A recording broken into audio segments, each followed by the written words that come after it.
E aí, tudo fantástico com você? Aqui é o professor Alex, você está no Fantástico Cursos e mais um episódio da série O que é Fantasia. E depois de ter falado de Charles Perrault, dos irmãos Grimm, dessa tradição oriental das Mil e Uma Noites que eu falei no último vídeo, nesse episódio aqui o que nós vamos ver é uma transição. Então esse é o último episódio específico da parte de contos de fadas da série O que é Fantasia. E por que isso? Porque aqui a gente vai ver um momento de transformação do conto de fadas alinhado com as mudanças de final de século do século XIX. Ou seja, o conto de fadas vai sofrer interferência direta de um momento de extrema industrialização provocada pela Revolução Industrial e também de várias inovações científicas, como por exemplo as teorias científicas de Charles Darwin sobre a lei da evolução. E nenhum outro escritor conseguiu capturar tão bem essas mudanças de fim de século quanto Hans Christian Andersen, também conhecido como o pai da literatura infantil,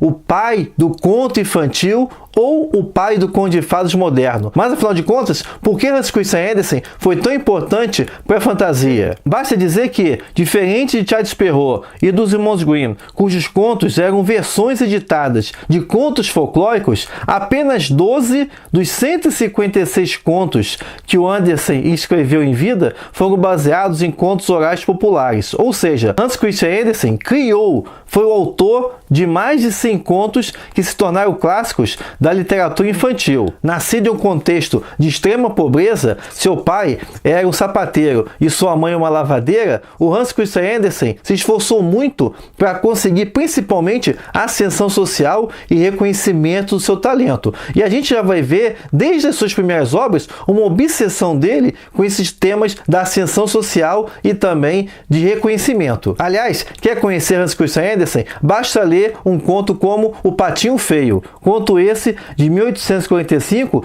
cuja história é justamente sobre a busca de ser aceito e também da autodescoberta. Seu primeiro conto de fadas, ainda tomando como base esse legado folclórico, foi O Espectro, de 1829. E ali, o Hans Christian Andersen já percebeu o encanto que os contos de fadas exerciam sobre outras pessoas e sobre a sociedade da época. Na verdade, Hans Christian Andersen já tinha tentado a sorte em outras áreas artísticas, como até mesmo a carreira teatral, e também escrevendo romances. Mas foi com o conto de fadas que ele percebeu que ali poderia ser a chave para a sua ascensão social e também o seu reconhecimento como artista. Assim, em 1835, ele juntou 4 histórias e publicou o livro Contos de Fadas Contados para Crianças. E a partir daí, anualmente, ele lançava mais contos usando o mesmo título. Até que ele reuniu todos em uma edição em 1837 e continuou esse processo de juntar histórias nas outras edições. A partir de 1845, ele quis enfatizar que seus contos não eram só para crianças e publicou o livro Novos Contos de Fadas, ainda em 1845. Andersen buscava obsessivamente ser reconhecido na Dinamarca, mas o que é engraçado é que foi alcançar fama primeiro na Inglaterra, quando seus contos passaram a ser traduzidos para a língua inglesa em 1846. E ele aproveitou o momento em que a Inglaterra vivia um fascínio pelo infantil e histórias protagonizadas por crianças, que a gente vai ver em detalhes no próximo vídeo. Se ele adorava ser reconhecido nos salões ingleses, por outro lado, ele ficava extremamente ressentido de ter sua obra identificada apenas com infantil, e ele gostava de dizer que era um poeta de todas as idades. Na Inglaterra, ele influenciou diretamente não apenas escritores como Charles Dickens e Oscar Wilde. Esse último aí é um grande leitor do Hans Christian Andersen, como a gente pode perceber em contos como O Príncipe Feliz. Mas os contos de Andersen acabaram ajudando a toda uma renovação pelos contos de fadas na Inglaterra vitoriana, algo que pode ser notado na publicação do livro Contos de Fadas Ingleses, de 1890, e Mais Contos de Fadas Ingleses, de 1893, de Joseph Jacobs, onde você vai encontrar contos que certamente você conhece, como João e o Pé de Feijão, Os Três Porquinhos, João, o Matador de Gigantes, Caixinhos Dourados e a história do Pequeno Polegar. Aliás, deixa eu fazer um parênteses aqui, já que eu estou falando desses contos ingleses. Percebeu que desses títulos que eu falei aí, como tem a presença de gigantes? Porque justamente a gente vai observar, e os estudos apontam isso, que cada região, cada cultura, cada povo tem medos específicos. Então os ingleses, por exemplo, tinham pavor de gigantes. Isso que é tão forte na tradição deles. Enquanto que a França tinha muito medo de lobisomens. E já a Alemanha, medo de bruxas. E assim vai. Mas isso é um assunto para uma outra série, para outros vídeos. E se você quer saber em detalhes sobre essas histórias de medos culturais, então deixa anotado aí nos comentários. Mas voltando ao Hans Christian Andersen, de onde que esse homem tirava tanta ideia? Mas o ponto é que ele viajava muito. E além de ser um excelente leitor, gostava de ler toda essa tradição da fantasia de vários países, ele também fazia suas pesquisas junto aos escritores que ele visitava. Então ele gostava muito de entrar em contato com os artistas de cada região e gostava de coletar as narrativas mais populares de cada lugar que ele visitava.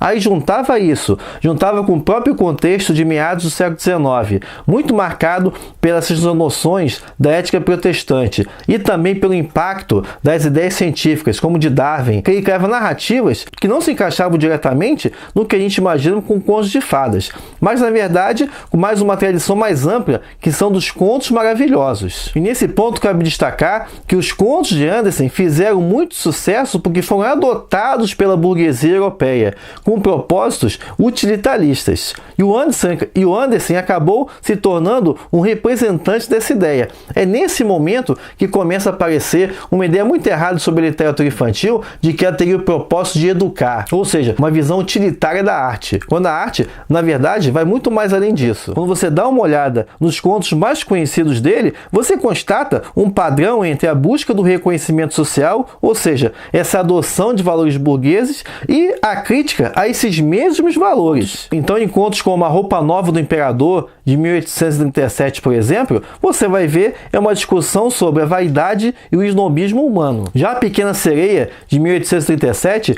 é um símbolo de sacrifício. E não, o conto de Andersen, ao contrário do que você viu na animação da Disney, não tem um final feliz. E isso é uma das marcas de Andersen. Os contos dele, os contos maravilhosos dele, têm essa capacidade de juntar a magia de um lado e a constatação do outro de que a vida é dura. E a vida no século XIX é cruel, é egoísta, principalmente para os pobres e mais especificamente ainda para crianças pobres. Então essa marca do sofrimento que eu estou falando aqui da Pequena Sereia, você vai ver também nos Sapatinhos Vermelhos, de 1845, em que a vaidade de uma menina por sapatinhos vermelhos acaba fazendo com que esses calçados ganhem vida própria, o que a coloca num ciclo de sofrimento que só vai terminar com a mutilação. E essa questão do sofrimento infantil que eu acabei de falar, você vai encontrar um ápice na Pequena Vendedora de Fósforos, de 1848. Talvez um dos contos mais tristes da literatura infantil. E aqui é importante destacar, quando eu estou falando aqui de tristeza, não é essa tristeza que a gente corriqueiramente vê em noticiários de TV hoje,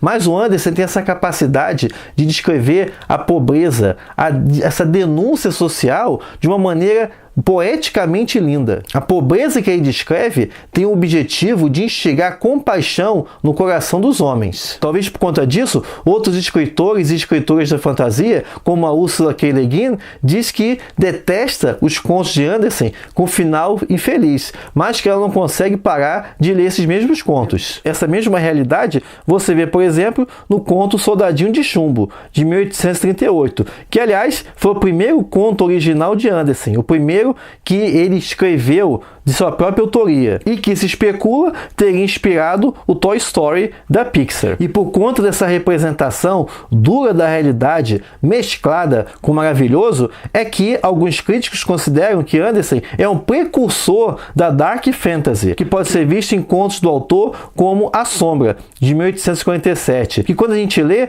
traz à cabeça também aquela ideia explorada no Dr. Jekyll e Mr. Hyde, de 1886, do Robert Louis Stevenson, em que você vê um homem lutando com seu duplo. Nesse caso aqui da sombra do Anderson, o que a gente vai ver um homem que é assombrado pela sua própria sombra. E outro conto que reforça essa tradição de Anderson com o que viria a ser chamado de Dark Fantasy é A Tia da Dor de Dente, de 1872, em que a dor de dente que a pessoa sente assume forma física, a Madame Dor de Dente. E como eu falei anteriormente, essa capacidade de Anderson de mesclar tanto a tradição ancestral das fadas, como também os novos desafios de um mundo industrializado, de um mundo pautado pela ciência, é que vai promover o contexto encontrado também no chamado romance para crianças, que é o que a gente vai ver no próximo vídeo, em que a gente vai analisar por que diversas obras do final do século XIX, não apenas na Europa, mas também nos Estados Unidos e também no Brasil, trazem como protagonistas crianças. O que há em comum entre Alice no País das Maravilhas e Peter Pan na Inglaterra, Pinóquio na Itália, O Mágico de Oz nos Estados Unidos e A Menina do Nariz Arrebitado no Brasil. É isso que a gente vai ver então no próximo vídeo da série O que é Fantasia. E se você gostou do que viu até aqui, não se esqueça de deixar sua curtida, assina o canal e avisa para todo mundo aí que a série O que é Fantasia tá rolando aqui. Vejo você então no próximo vídeo. Até lá!